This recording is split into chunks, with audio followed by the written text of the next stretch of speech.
ইলিশ মাছের রেসিপি।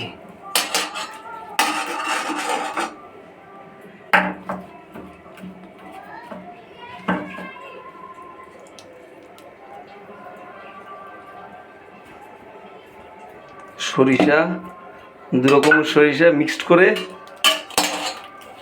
মেখে দেওয়া হলো, হলুদ লঙ্কা,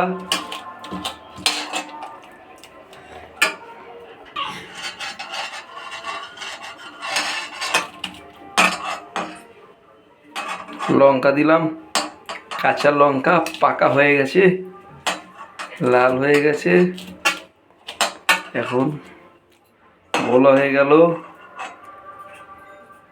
সরিষার তেল দিয়ে দিলাম,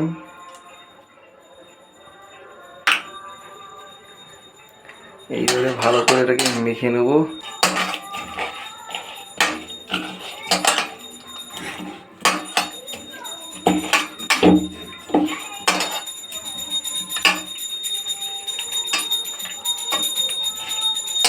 এগুলো মাখা ভালো করে।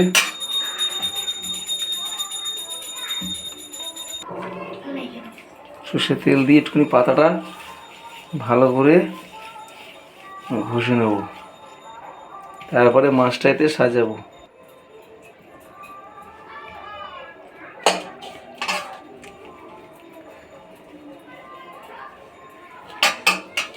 এই সরিষা মশলাগুলো, গ্রেভিগুলো ভালো করে এতে কী করবো দিয়ে দেবো।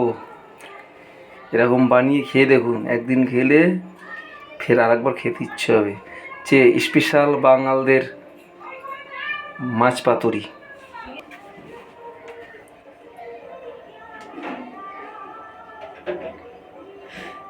আচ্ছা, এই মাছটা বসিয়ে দিলাম সুন্দর করে। তারপরে এই বাটিতে একটু সামান্য একটু জল দিয়ে মশলাটা ধুয়ে দিয়ে দেবো।